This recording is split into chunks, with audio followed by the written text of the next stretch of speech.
floor is thickly covered with straw, and the walls are entirely covered with soft stuffed cushions. Here the most furious madman is confined on his arrival, and whether he throws himself on the floor or dashes his head against the wall, he can do himself no injury.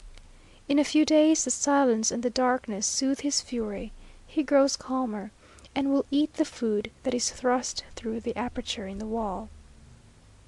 From this he is removed to a common cell, with more light and air, but until he has become tranquil, he is not admitted into the court amongst the others.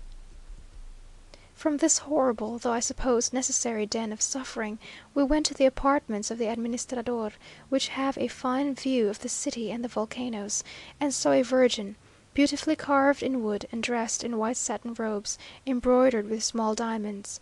On the ground was a little dog, dying, having just fallen off from the azotea, an accident which happens to dogs here not unfrequently. We then went up to the azotea which looks into the garden of San Fernando and of our last house, and also into the barracks of the soldiers, who, as observed, are more dangerous madmen than those who are confined. Some rolled up in their dirty yellow cloaks, and others standing in their shirt sleeves, and many without either.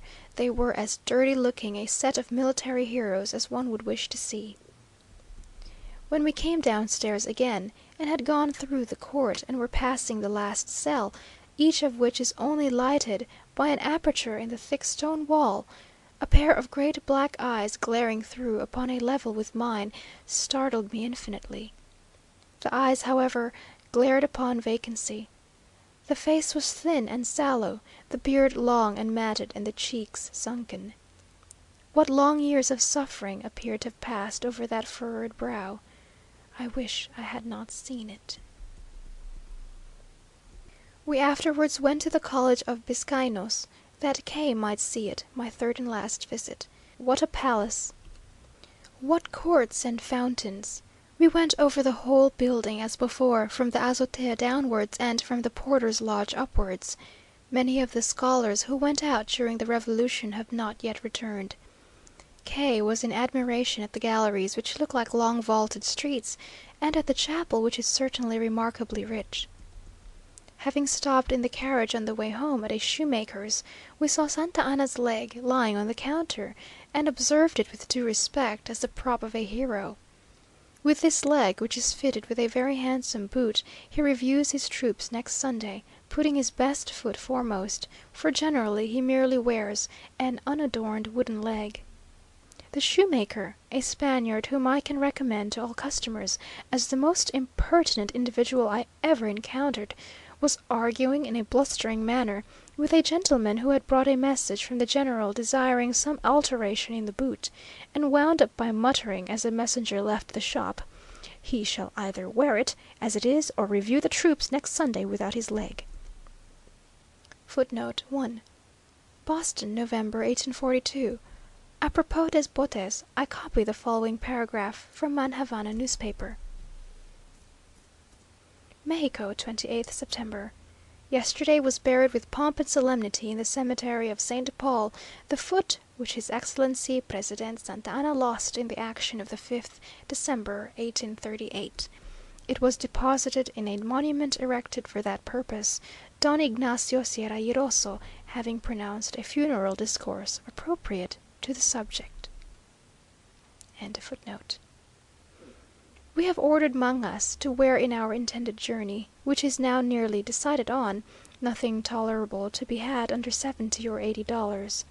They are made of strong cloth, with a hole in the middle for putting the head through, with black velvet capes, fringed either with silk or gold, and are universally lined with strong calico.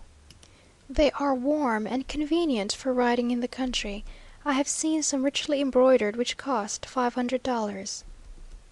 It is as I prophesied. Now that we are about leaving Mexico, we fancy that there still remain objects of interest which we have not seen.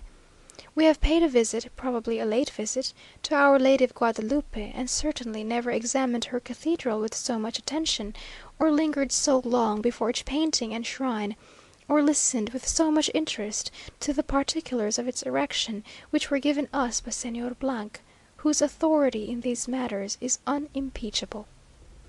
It appears that the present sacristy of the parochial church dates back to 1575, and was then a small chapel, where the miraculous image was kept, and where it remained until the beginning of the next century, when a new church was built, to which the image was solemnly transported.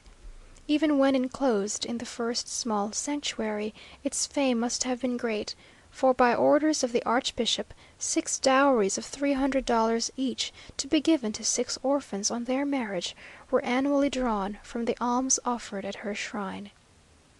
But in 1629 Mexico suffered the terrible inundation which destroyed so large a part of the city, and the excellent Archbishop D. Francisco Manzo, while devoting his time and fortune to assist the sufferers, also gave orders that the Virgin of Guadalupe should be brought into Mexico and placed in the cathedral there, then of very different dimensions from the present noble building, occupying, it is said, the space which is now covered by the principal sacristy.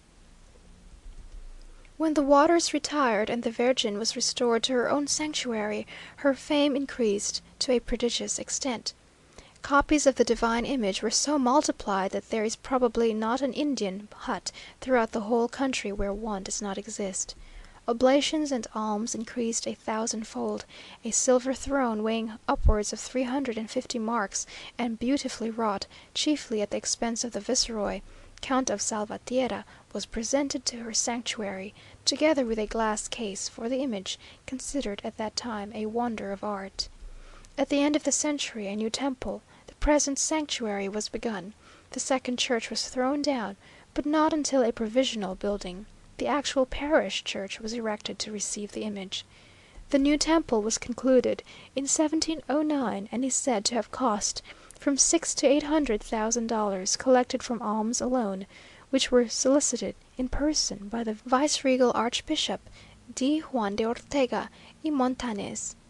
2 private individuals in Mexico gave, the one $30,000, the other $50,000 towards its erection.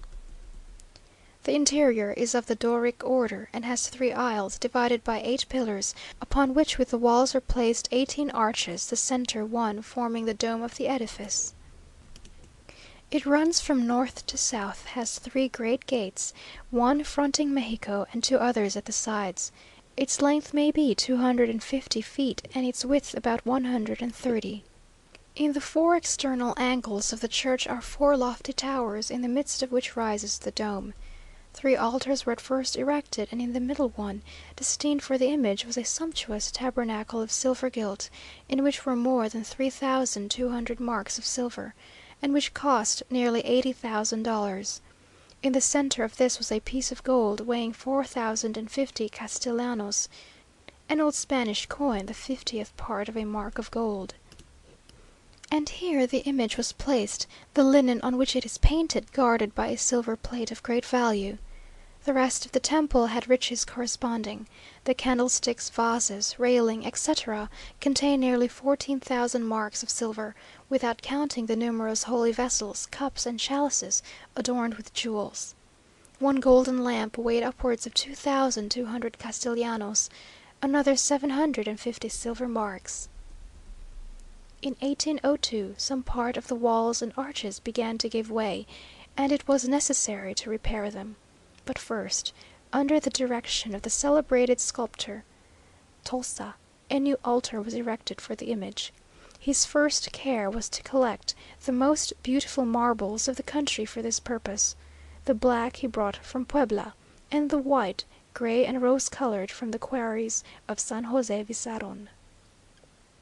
He also began to work at the bronze ornaments, but from the immense sums of money necessary to its execution, the work was delayed for nearly 20 years. Then, in 1826, it was recommenced with fresh vigor. The image was removed meanwhile to the neighbouring convent of the Capuchinas, and the same year the altar was concluded, and the Virgin brought back in solemn procession in the midst of an innumerable multitude.